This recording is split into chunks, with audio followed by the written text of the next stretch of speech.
So in this video class, I'm going to show you how to create beads that lock into ball chain. And so you can make the necklace we're going to do in this class and have them stay in the sections that you want them to. So the first thing I'm going to do is go through things that are in the kit.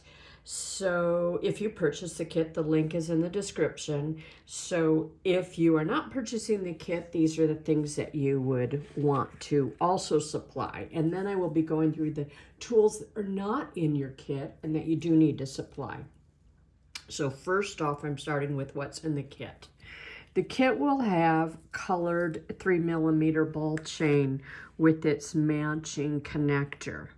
And then you're going to get 14, or so varied size Shrinket beads that are in colors that will coordinate with the ball chain. And you're going to get little hand punched flowers. I call these are just going to be little spacer beads. They're not made out of shrink plastic, so they don't shrink. They're just going to be used the way they are, and those are in our coordinating colors too. And that's a thin vinyl, and I'll talk about that in a minute. And then you get your gel super glue, and you'll have some sandpaper. This is all in your kit. Some toothpicks, and this is your collection of beads. You're going to get a thinner little sequin flower. This isn't shrink plastic. This will be used as a spacer bead. You'll get various sequins that have been pre-punched, and I'm going to show you how to punch larger holes in in sequins, large hole beads, other fun findings, polymer clay, beads, and rubber O-rings. These are 8mm polymer clay Heishi beads, and these little O-rings are a 6mm O-ring. And then you'll also have these really unique little it's a foam fiber bead, and then large hole glass iridescent beads. So these things are all going to be decorative, but they all also help. They're also used as stopper beads in the necklace. So that's what's in your kit. And your colors have been pre-colored, and I'm going to go over how I have pre-colored those on the frosted side for you.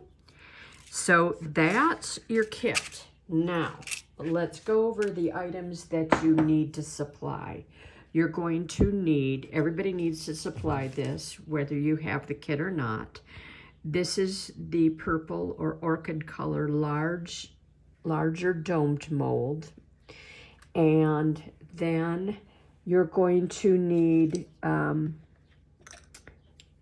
going to be showcasing using nail polish. So this is a Sally Hansen one with sparkle glitter in it, and then this is just a clear coat.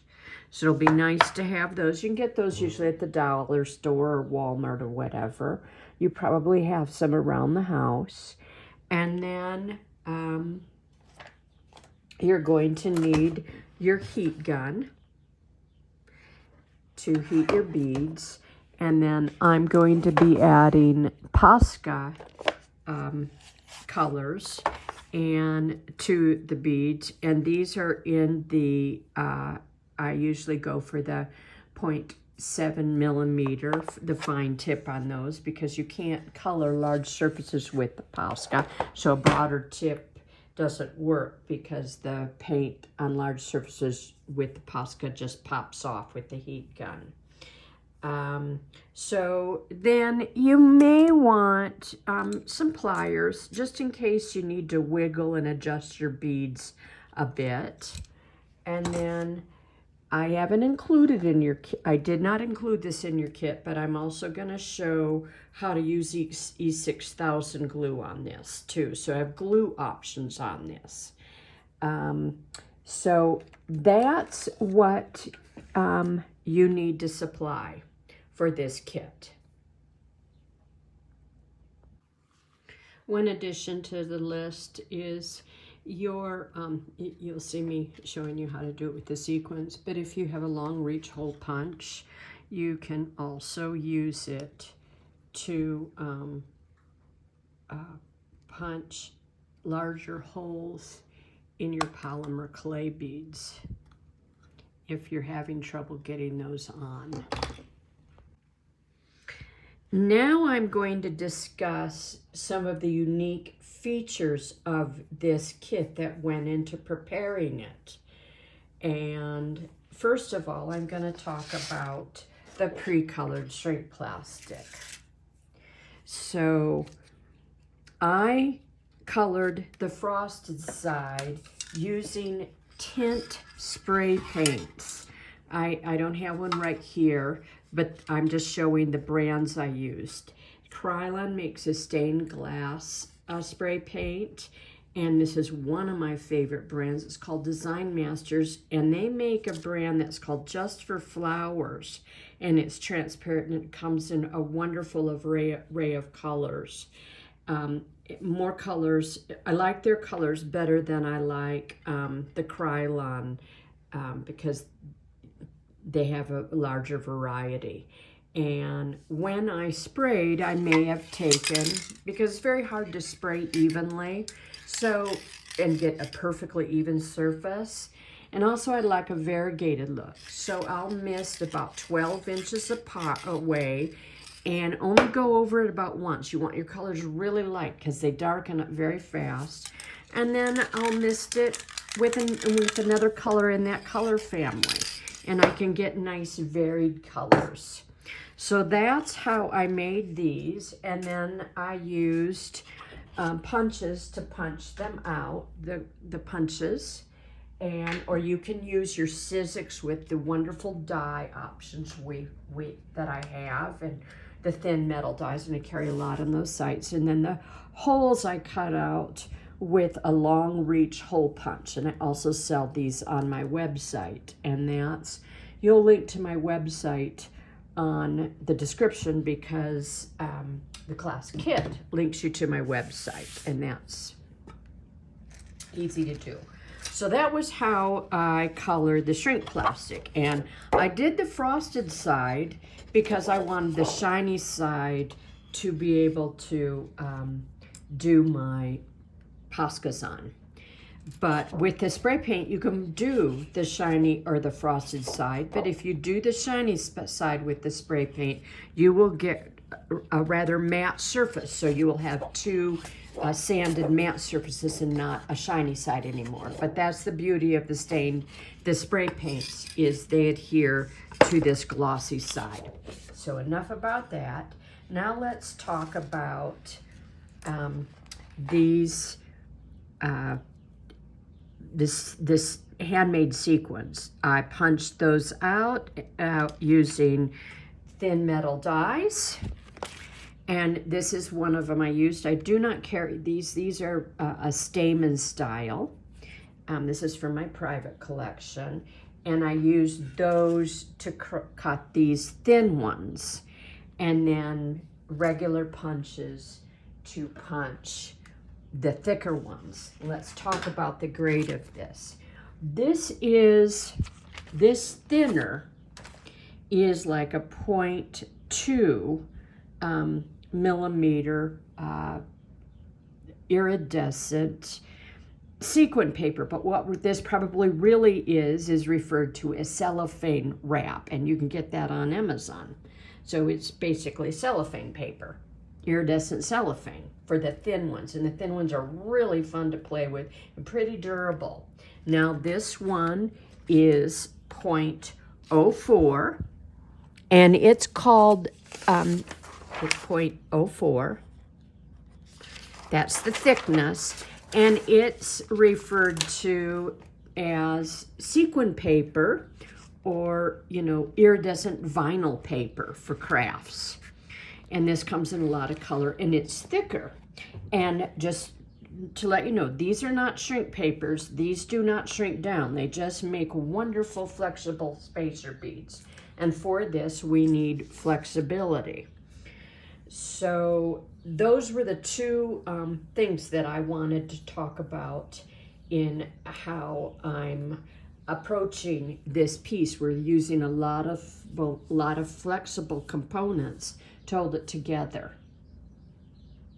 And those are the, like what I call the stopper beads. So let's get started. We're gonna start coloring, but I'm also gonna show you if you buy the kit, your pieces are pre-cut with this slit.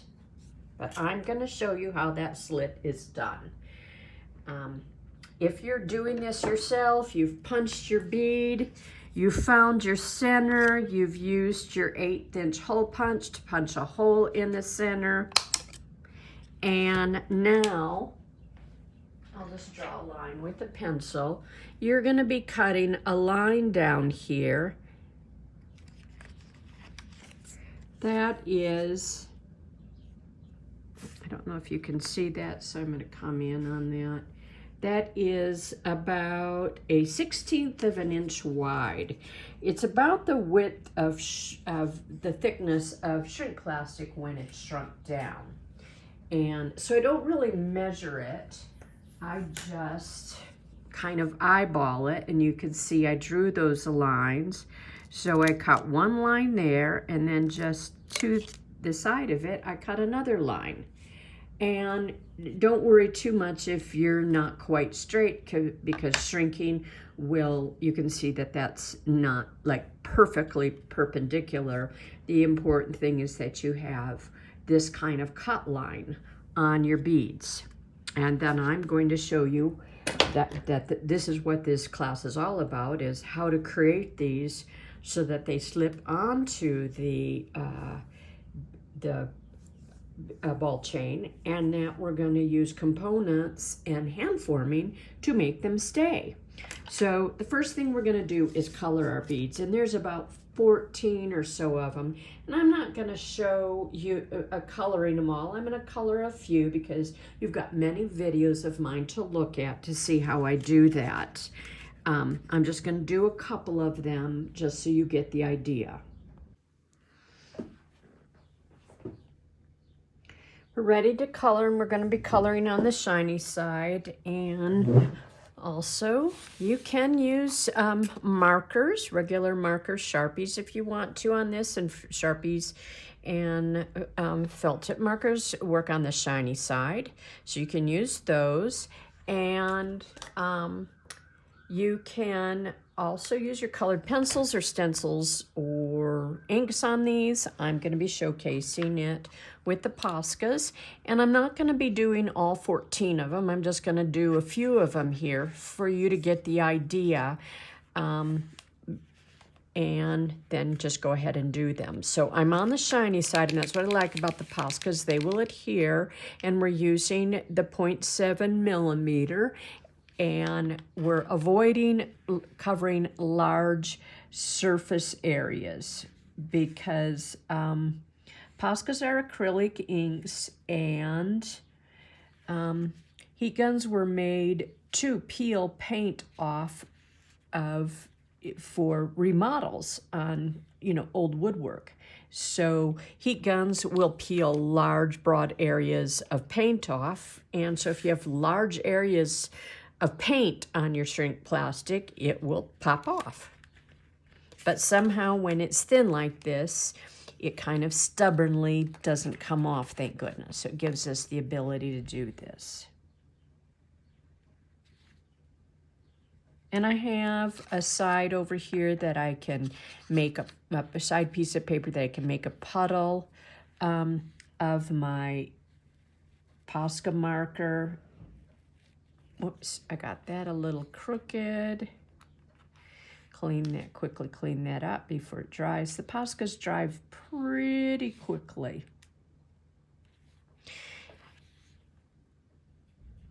Straighten that line up.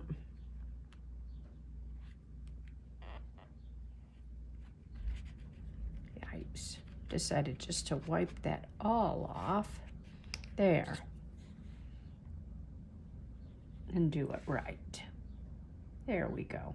You have to work quickly if you make a mistake with the Posca's wiping it off, because it does dry pretty fast. That I'm on the frosted side.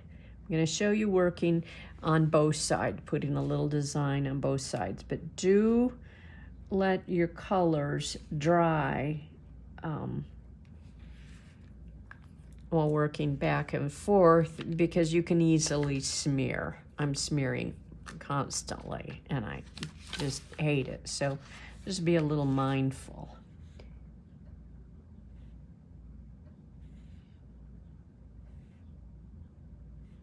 On the shiny side.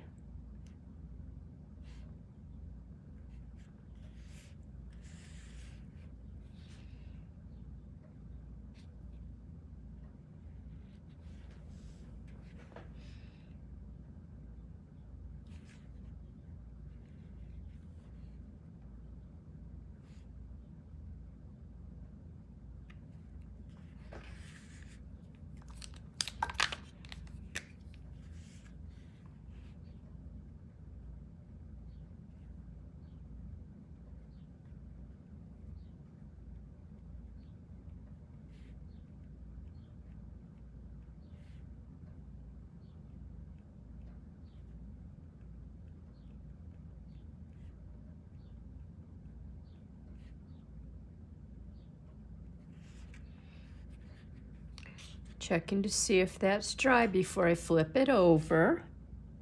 Now I'm on the shiny side.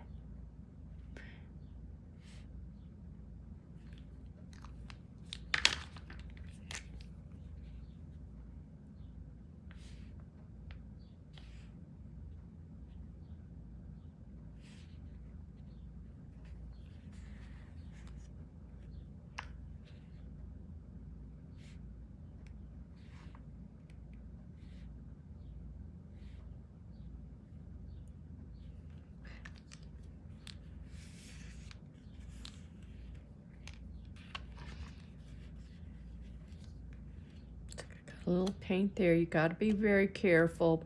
Paint just likes, you know, to go everywhere if it's not dry. I'm coming over here, and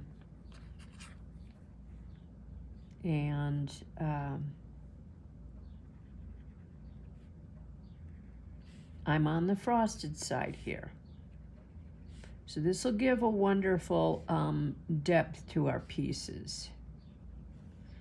And notice how I keep a lot of areas free of design.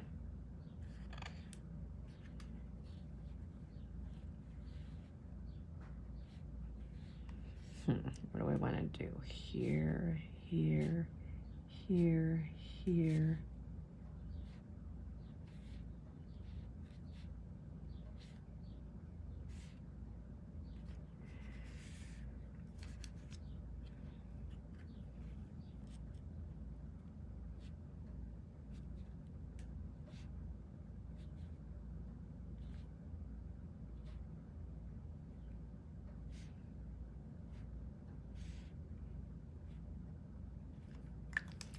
I'll come back over on the blue. This blue color paint seems to be the hardest. It wants to kind of skim over the surface and miss spots.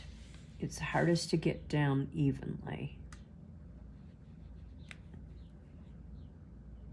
It's a darker color, so mistakes show quite quickly too.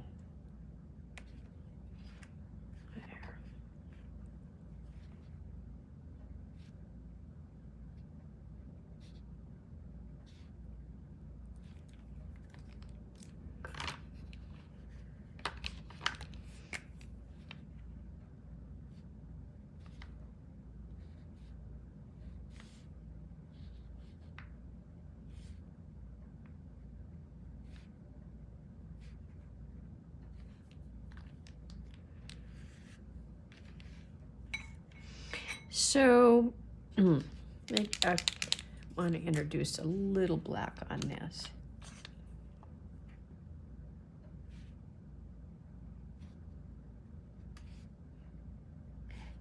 As I said, I'm not going to show all 14 pieces. You go ahead and do them as I've shown, and I will meet you when I'm done coloring everything.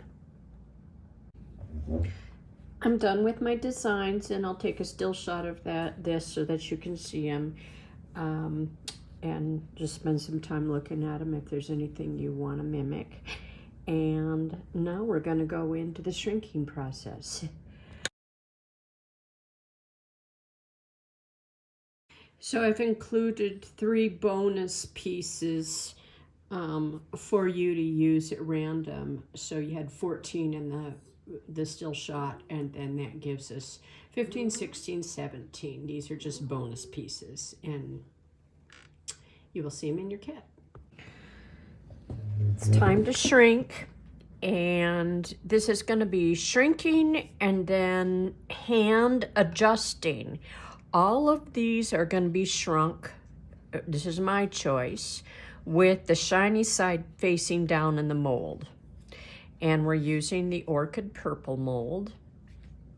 And so what I'm going to do is I'm going to place the shiny side down, and then I'm going to shrink it and form it. And if you've shrunk the plastic before, you know that even if you do the 1001, 1002, 1003, 1004, 1005 count, that it's cooled, but it still is a tiny bit pliable. And that's the window that we're going to work with on this.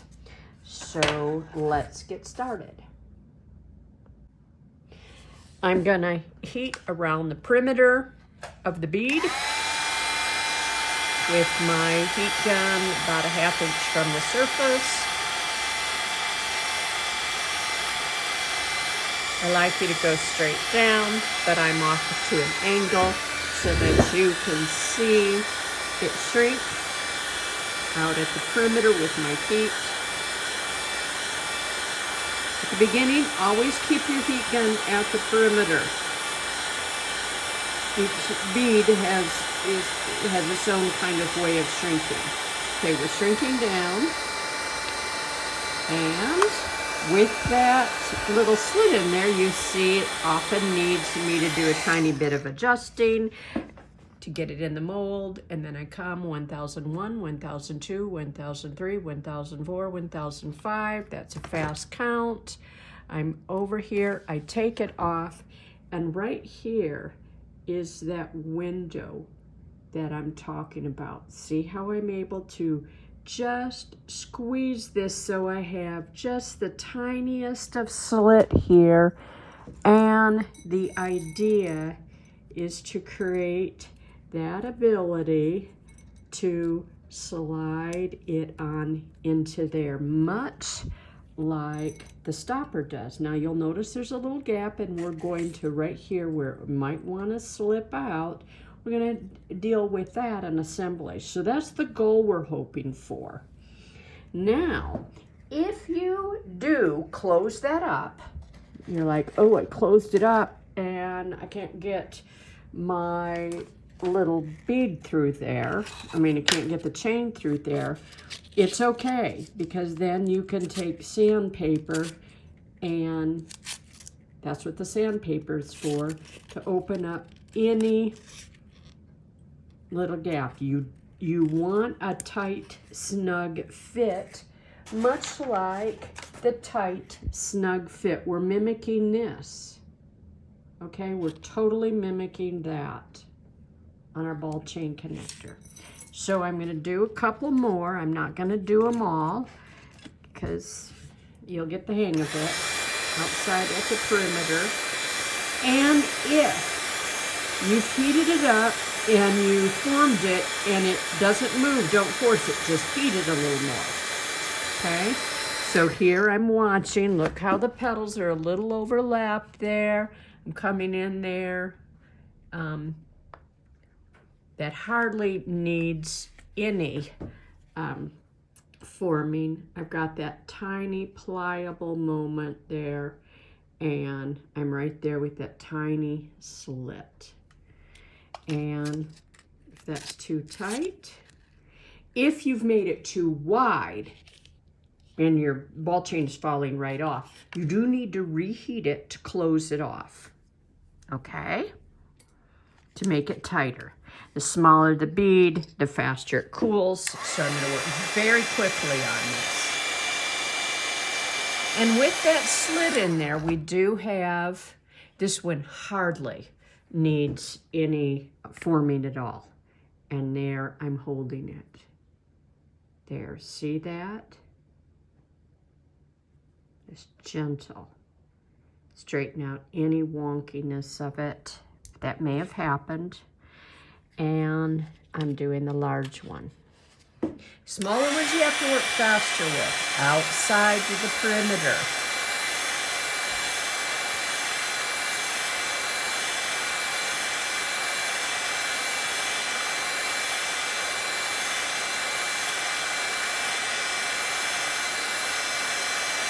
Now, where the smaller ones cool faster, the bigger ones fall off the mold because of that slit. And then we can have a little overlapping there. See, I'm going to press that down with my finger to get it formed. And then I'm coming out here. And I may have to do this a little bit, but little back and forth, just a tiny bit. And if it cools and you can't move it, don't force it, reheat it. But you've got a little window to work on. And just hold it in place. And there we have it. Lovely frosted on this side and wonderful color coming through the depth of that. I really like that. So I want you to shrink all of your beads, and then each one you're going to be testing it in your ball chain to see if it works and doing adjusting before we assemble. And I showed you how to do that. You see if it slips on. It's just at that right point where you're forcing it, but you're not forcing it to where it breaks. And if it needs any of that, that's what it needs. If it got any, like if this side came up and that went down and you lost your dome shape, reheat, and then reform. Your bead can be reheated and formed. You'll have to watch it because it's not gonna shrink down and let you know when it's done. You just have to touch it, you know, while you're heating it to see if it's moving and pliable. So that's how we make these beads.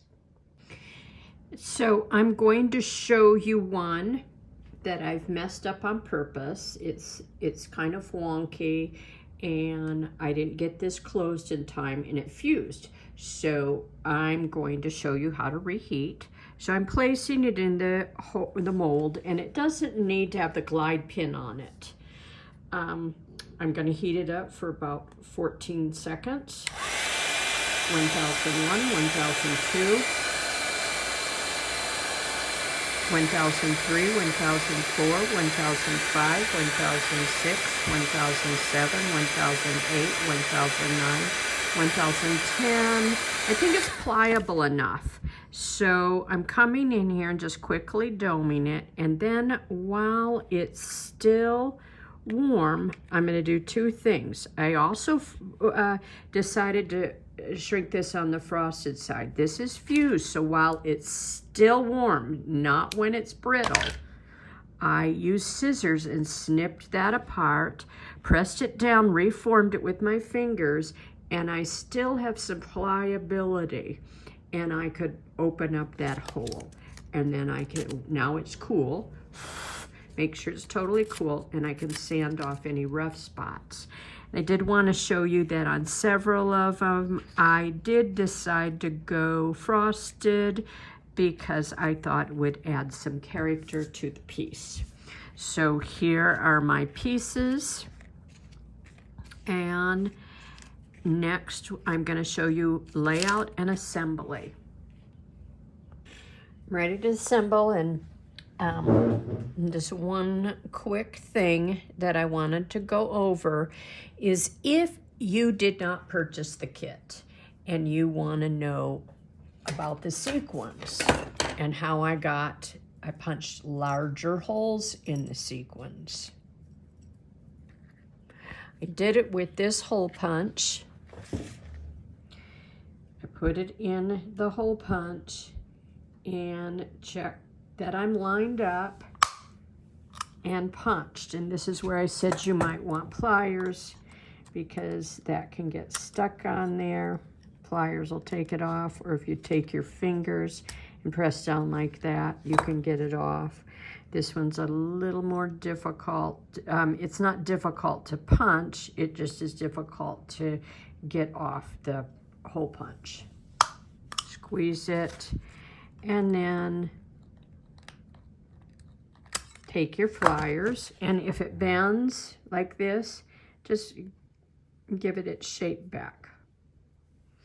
Okay, so that's how I punch the holes in the sequins that we're going to use. So here's my ball chain, and the first thing I want you to do is put this around your neck and decide how long you want your necklace to be. I've done that, and you can just take titanium scissors and cut off if you want it shorter than what I've given you. Now, the portion that goes around your neck is approximately, I would say that's about 8 inches, 7 to 8 inches, and I'm going to measure that. Yep, I said 7 to 8 inches, 7 3/4. So for 7 inches, make sure, or 8 inches, that you're not putting any beads on that, because they'll get on your, this is just a better, more comfortable design. So you're gonna fold that in half and use anything you feel comfortable to mark the 7 inches. You can eyeball it. You're not gonna believe what I'm gonna do, because hairspray will take this right off.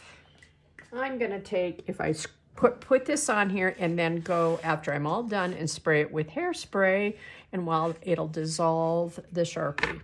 So here I am.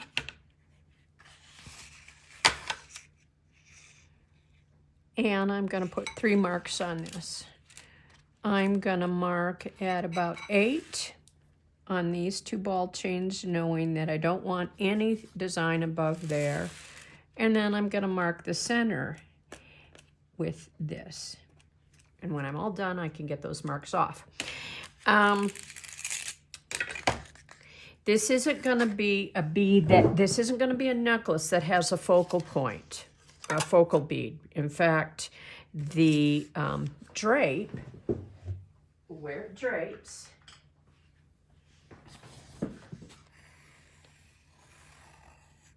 it's going to have intervals of beads randomly, probably 3 sections here on one side and 2 on the other.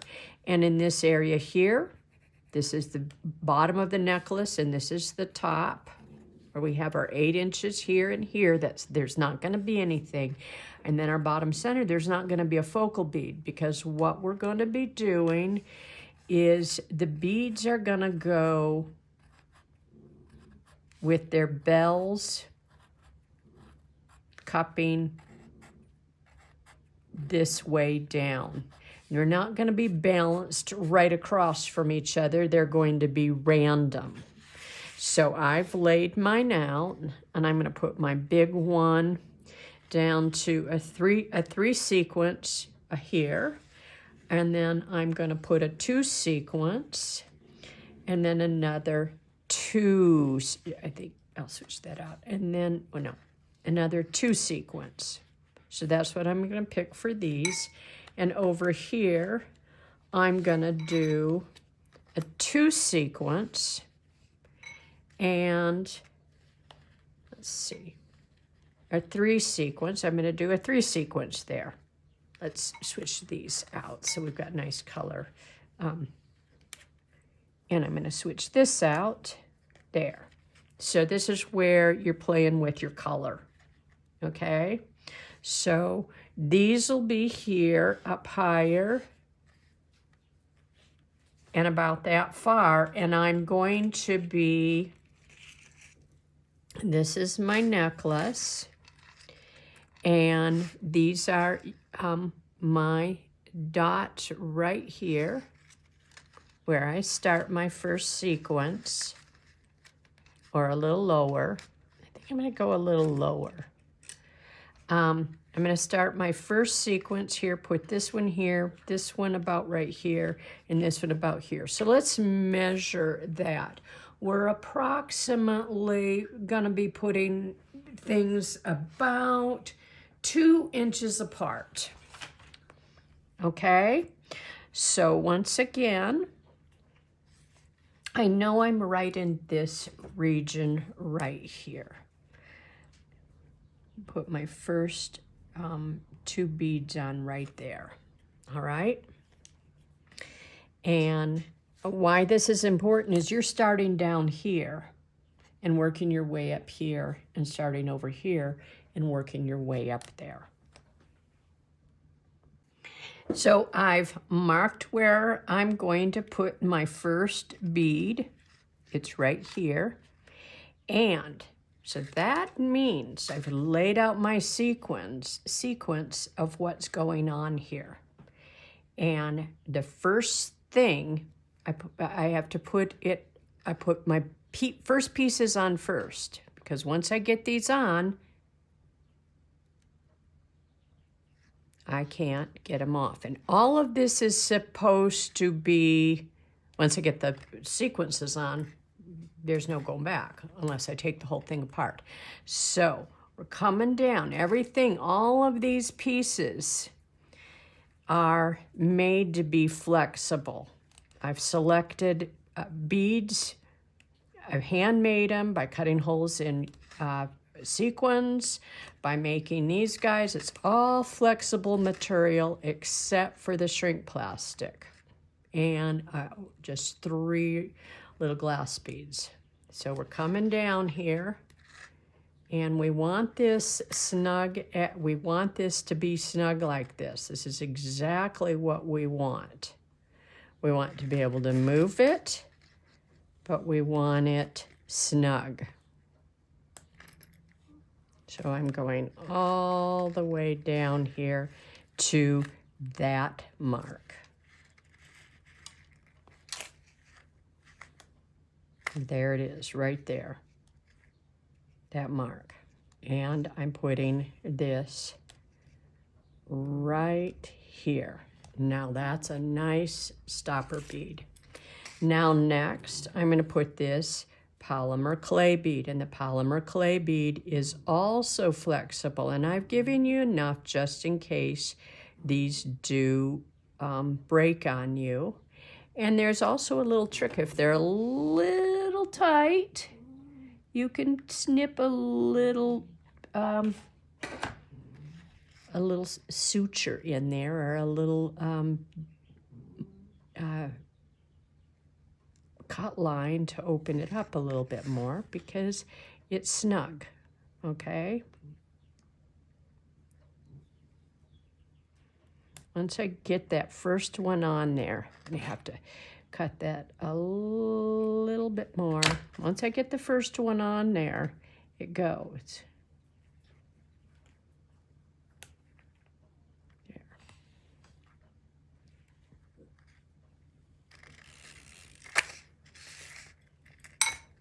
There we are, right there. Okay, so this is decorative. And it also just kind of works as stopper beads. Now, the next one is this. This is decorative, but it's a really important element. And I'm going to show you several techniques with this, of how this is going to be used. So all this material is very strong, but very flexible. So here we go. we're going to take a bit of our super glue and we're putting it around the base of this. And this is our gel super glue, so it's not runny. And we're taking this bead that we've already made sure that its gap fits, and we're snugging that on. And I was supposed to have assured that that fit, and maybe I didn't. So guess what? I have to sand that a bit. I don't want my, sorry about that. This is why you want to make sure that they fit before you put them on, because you don't want your super, there, I've snapped it into place, and then I gently align my super glue, get this in there and squeeze it down. And this is where you can use your toothpicks to make sure you get these little guys out and to press it in place. And what this does is this will seal up that hole there and make it very pretty, and that will not be coming off. And it has this just really fun look to it, and this is very, very durable and wearable. So that's our first one. Now, our next one, we're going to be putting this guy on.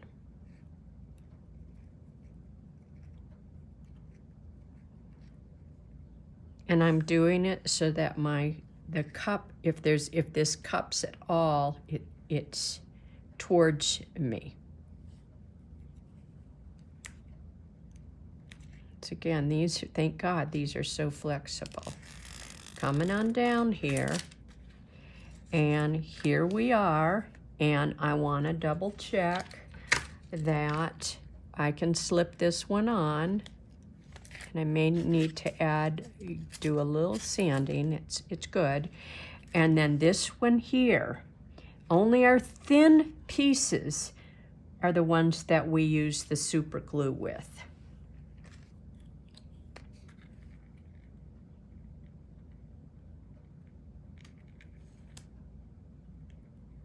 And this is your gel super glue. And this is what I brought the E6000 out for. That can be used also. For this project, I tend to like the super glue a little better. Now, I flip this over, and I'm pressing that sequin down in there. It's going to be glued gently to that, and it also creates that little stopper, so our bead will be glued right in there. It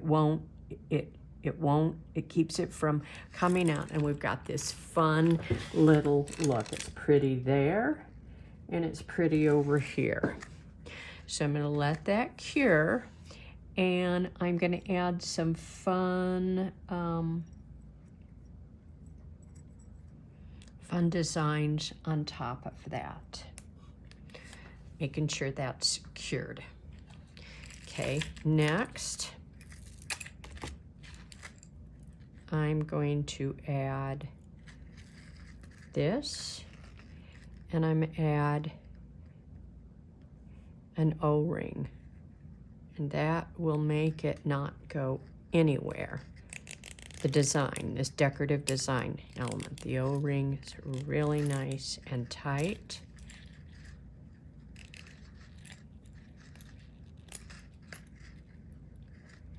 And there we have this really, really fun sequence. Okay, and this is the base of our necklace. Okay, so the next sequence is this one, and they'll be working this way, and then this side will be working the same way. So I'm going to go into the next sequence. I've selected my next sequence of beads, and I'm going to go up at about a 2-inch interval up here, and I'm going to mark my base bead where I'm going to start. And this is my sequence. So the first one I'm going to put on is the O-ring.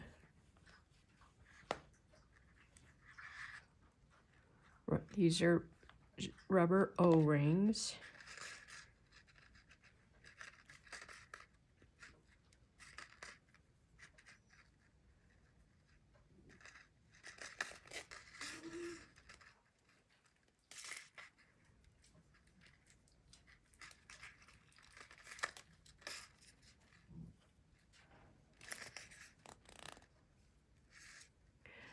Looking for my mark.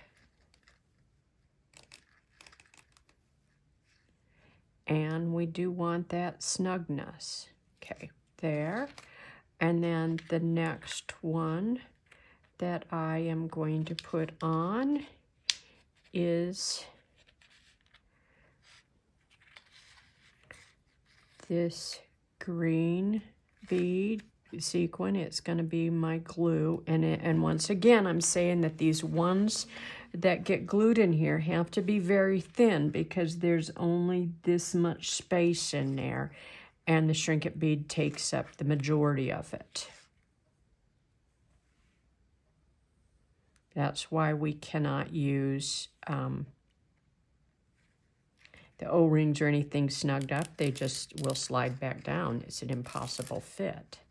So we're right there, and then we're putting, I want to double check that this slides on. That doesn't need any sanding. There, it slides on.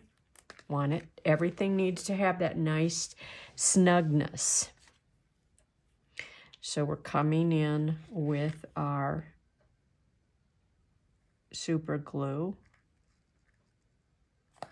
putting quite a bit on that one. And as I said, you can use E6000 on this too if you want to.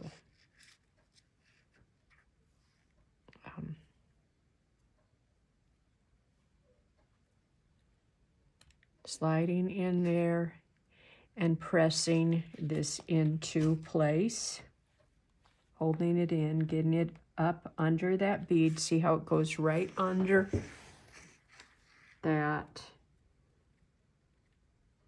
ball chain bead. And holding that in place, letting that dry, and then it's very pretty. And it adds a little bit of glow on this side, so that's lovely too. So if we need to hold that a little bit while the super glue sets up, do so, because that is your assurance that this won't come off. You want it to stay under that bead. So I'm going to let that cure. I'm ready for my next sequence here, and I've already added a cupped over sequin bead and the little black bead here, because you know how to do that. And I've got my bead ready to place on. I'm going to take the super glue and add it to the sequin.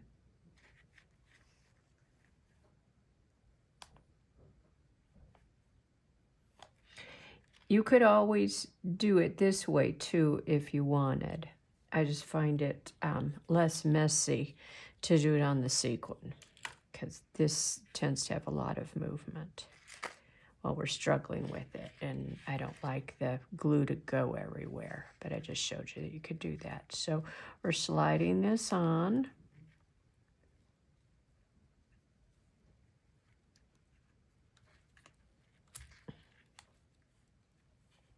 Really tight on this one. There, we've got it on, and then I'm pressing my sequin in place. Pressing it down. That's what the toothpicks are really nice for, any other tool you have. Got that on there. And left a little bit of a gap in here. and just to give us some variety. And then next, I'm going to put another sequin on, and add just a smidgen of the glue on there onto the sequin. As I said, I like doing the sequin. It less chance of glue going absolutely everywhere. There. So we have that, and notice the gap is a little wider there, and I will keep, I've got 3 beads in between there, and I will put 3 beads in between the next sequence that I have ready to do, and I'll get that prepared so you can see me do that.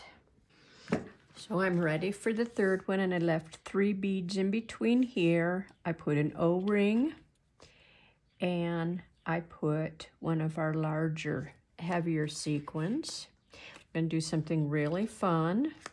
Put our glue on our sequin, larger sequin.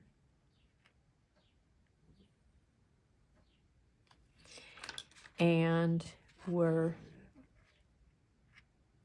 putting our little guy on.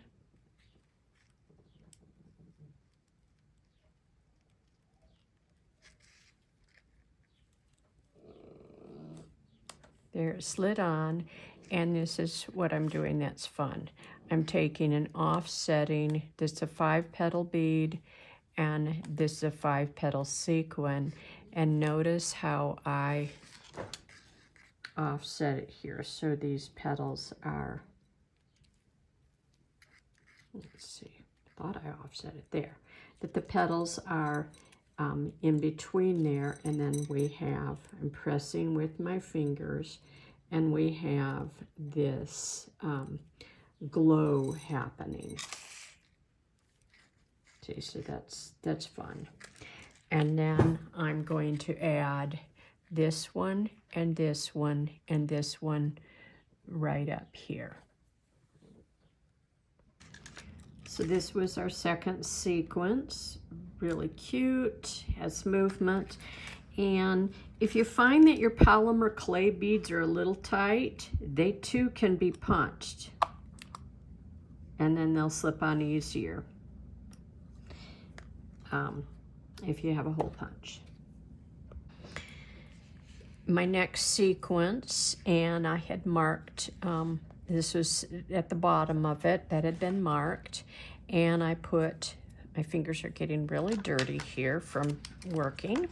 I put an O-ring and then a cellophane stamen, and now I'm going to slip this guy on and put my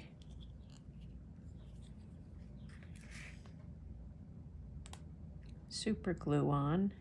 Don't leave the cap off it like I just did, because I can't find the cap. Oh, there it is. Yay! Okay, we're gonna slip this guy on.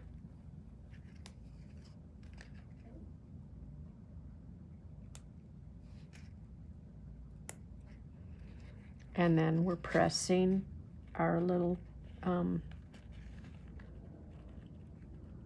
cellophane sequins down under that bead. So it's snugged right up in there. And we always let that dry. And that's so pretty. Look at that. That is so pretty. I love that. That frosted with the iridescent. That's the first in our sequence. And then I'll get the next one queued up and show you how I'm doing it. All I did, left one little bead here, ball chain bead, put a cupped flowered sequin on, and then we're doing the glue. Oops,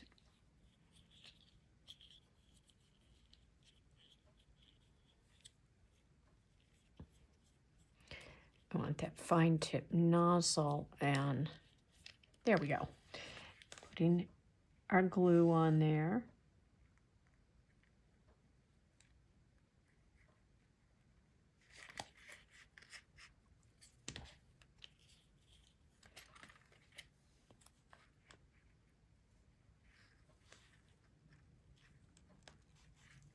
Snapping our bead into place and making sure, even though it's really tight in here, you can see that I'm pressing that down. And I'll just let that cure. I want to make sure that that cures. And I'll hold it in place, and we'll put our last one on when that's cured. All I did, left one little bead here, ball chain bead, put a cupped flowered sequin on, and then we're doing the glue. Oops.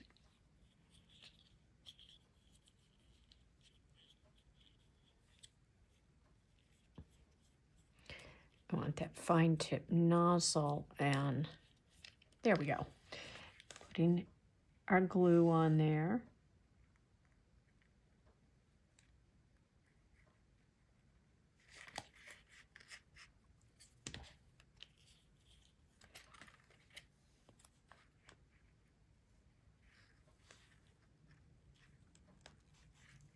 Snapping our bead into place and making sure, even though it's really tight in here, you can see that I'm pressing that down. And I'll just let that cure. I want to make sure that that cures. And I'll hold it in place, and we'll put our last one on when that's cured. This is my last one on this side of the necklace, and this one I'm going to use my glitter nail polish on.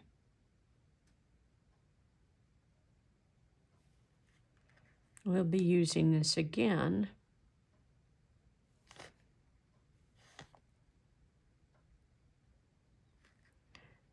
And I'm going to let that dry. But you can see what it does. It adds glow to this, and that is why I like to keep on some of them a lot of space where I haven't put design, because I have this opportunity to do this glow. And I might touch up a few spots on the little petals where it didn't come through. You can put as many coats as you want. Well, don't put 20 on it. It'll be just a gunky mess. But 2 coats is fun. And there we have that. We're going to let that cure. Ready to do the next one. That now the glitter is cured, and we're slipping it into place right there. And then next I'm going to put on this piece.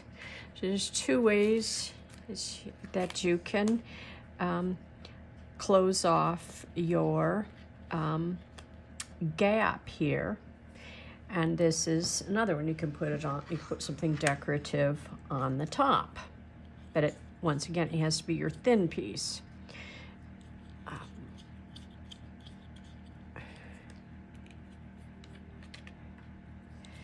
And we're putting our glue on our handmade sequin, placing it down there.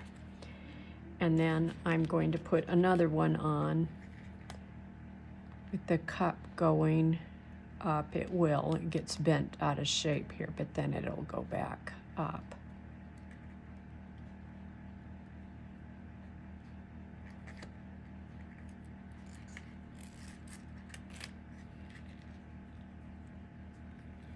Put it back up.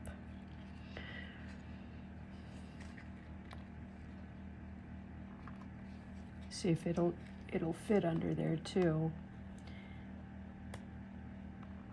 Trying to get a lot into that space. Oops. So, wow. Broke my, there, I've got that look going. Let that cure. And then I'm going to put on, I'm following a pattern over here I have.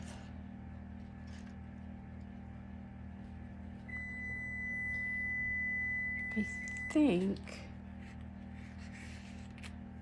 I might take that off. I've got another idea I want to do. I want to put this one on instead. I like that right there. And then I will come in with, see if this one's too big. No, I like that. And that was my black polymer clay bead. Then I'm coming in with the O rings. These are our most flexible and can take the most punishment. And they snug right in there. So that's our first sequence. And then our next sequence on the other side will be put in these spaces. So if we've got this folded in half, and we're looking at it, our sequences will be here, possibly here and here, but more likely right there, and then right there. So we'll get working on that next. Ready to start up this other side, and we're going to have the two sequences where we had the three sequences here, and gonna find, there's my base right there. And so I want to stagger these. I don't want them directly across from each other. Put that one there and start this one about right here. So I'm going to take my marker and mark it. Or I might want to drop that first bead down. And then I have my sequence.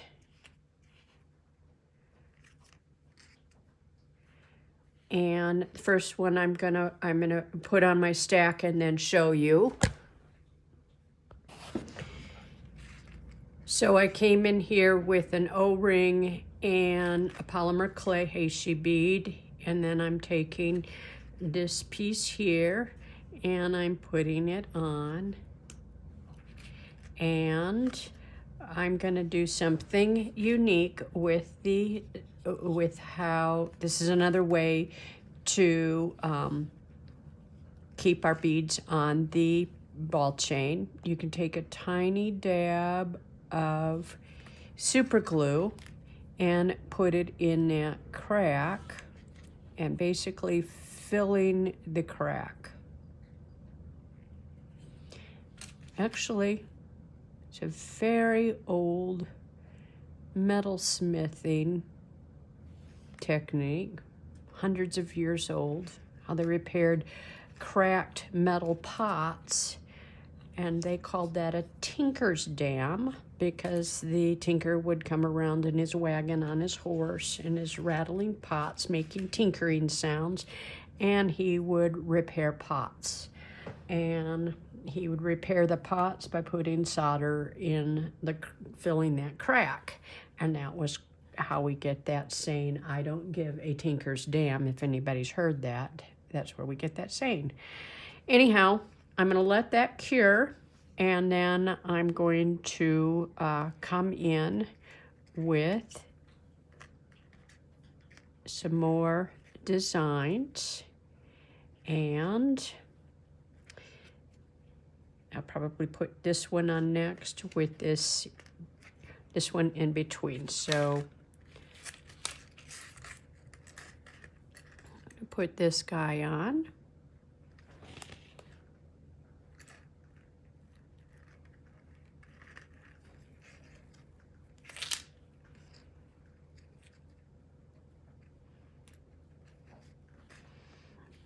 And I'm going to pull this away, these guys away a little so I can get in here. And this is where, again, the nail polish comes in, because you don't want that unsightly, glunky piece of E6000. I mean, not E6000, your glue and your Tinker's Dam, your super glue in your, you know, that you've created the Tinker's Dam, and this camouflages it. See how that just blends right in? And also, this creates more of a fill in there. So we're gonna let that dry. That's dry, it's very pretty. And I'm coming up here and snugging these guys up there. See how pretty that is? Then I've got this guy on here. And I'm going to add the big one in here. Give myself 2 spaces, and don't force these. They should click in nicely, but if you force them, you will break it. So I'm coming in with my glue on my cellophane cutout spacer bead, and taking my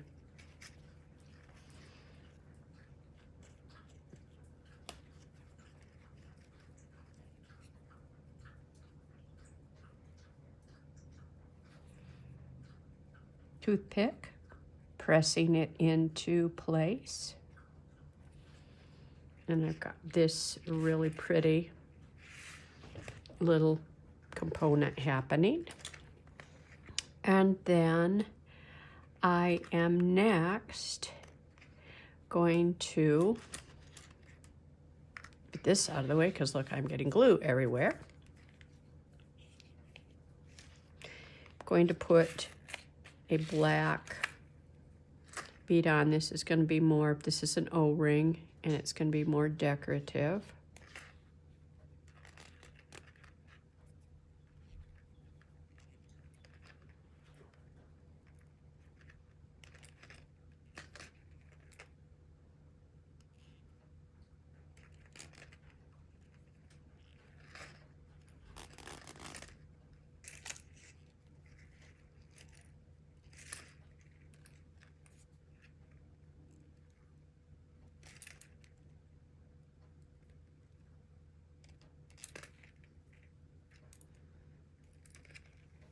You can fast forward past my little struggle here. I should have done this off camera.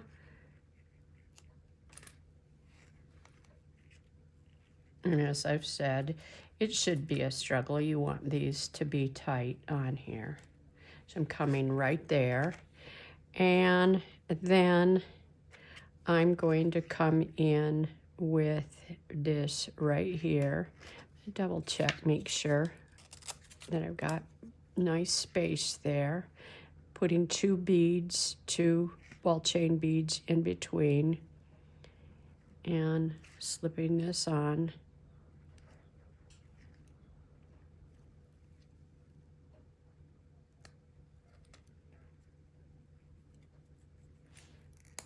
There, I love that little snap as it snaps into place. And I'm gonna add, let's see, what am I gonna add? I'm gonna add this little guy.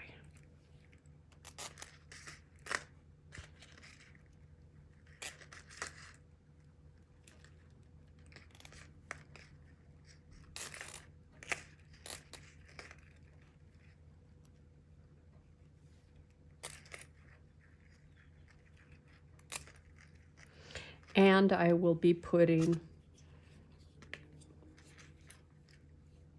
glue on the base of that.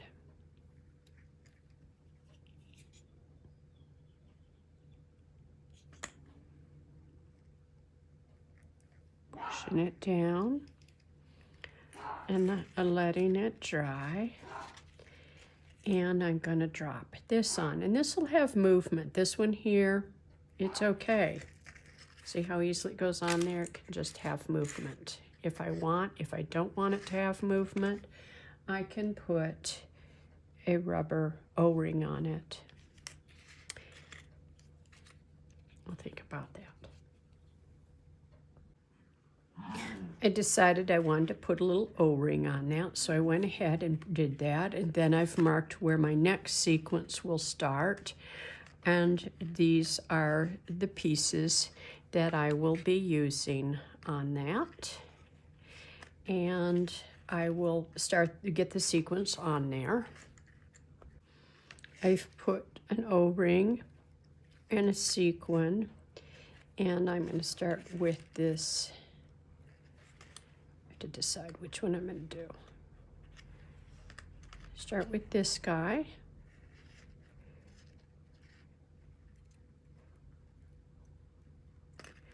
First,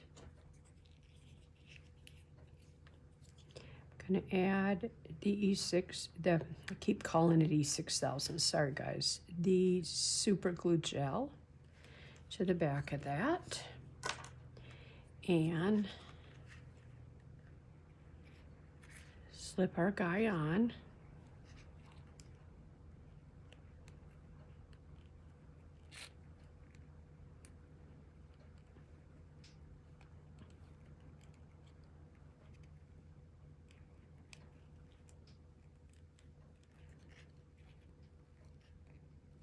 A little tight.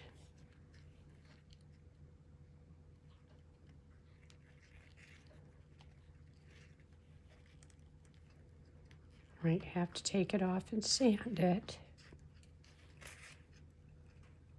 Thought I had it, but sometimes when you get this guy on there, when you get the whole set on there, it can be a little different. Meaning that. So I'm putting my glue back on there because it may have dried. Sanded it. Guess what I was trying to say is sometimes when you get all of these components in here, your fingers have a hard time getting it into place. There, it just snapped right down. And then we want to make sure that this is snugged down into that position so that it works as it should. And we're going to come in with our next one will be this one and probably this. So I'm probably going to put some other components on. Now what I've chosen to do here is a little sequence, fun little sequence. And I'm going to add this guy. Create more spacing on this. So I'm going to go I've got 3 beads up. And then I'm going to come in with, excuse me, this as my stopper on the top of this.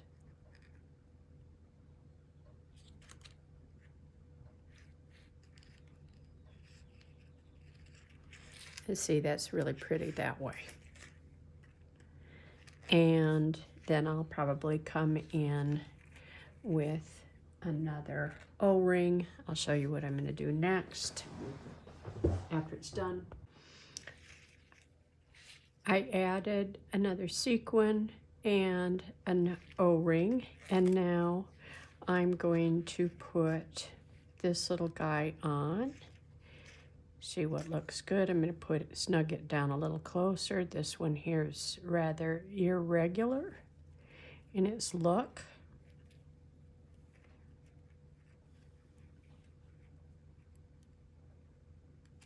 It's got the two largest beads on the bottom, and then it finishes off with this little tiny one.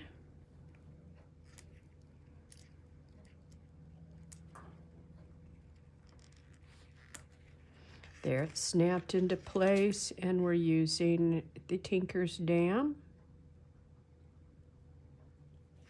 Let that dry, and then, you know, I'll put nail polish on it. And now I have the option, if I want, to take a look at what it is and see if I want to use those little bonus guys anywhere. And I think I will use them over here. Okay, I might just do a little row of, not sure.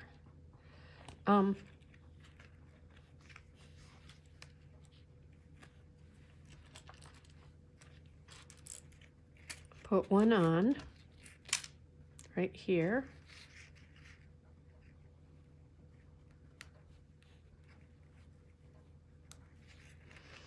And we're using our Tinker's Dam on these.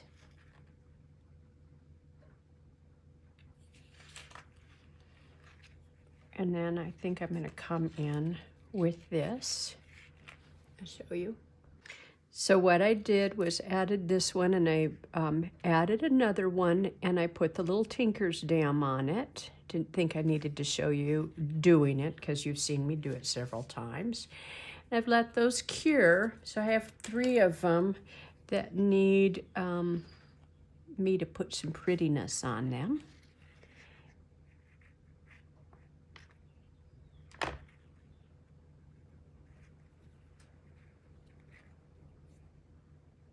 If you get your nail polish all over, you can just take a little Q-tip and nail polish remover and get it off components that you didn't want it on.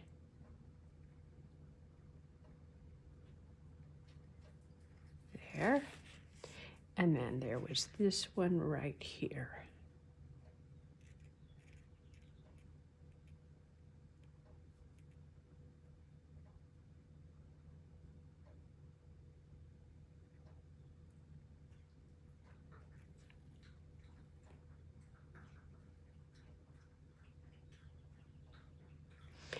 Okay, so now, careful because those are still curing, I'm going to look at how I have this and line it up. I like that, how it lays out like that. And since I had an extra long necklace and I thought I had marked it exactly where I wanted it, you know that sometimes that does require some adjusting. And so I saw that one side did need cutting down. It still has the length that makes me happy because I had a really long necklace here. And then we're going to put our ends on, and we have I had one of these I didn't use. You can use it anywhere you want. We had 3 little extra bonuses with this, and this is our piece.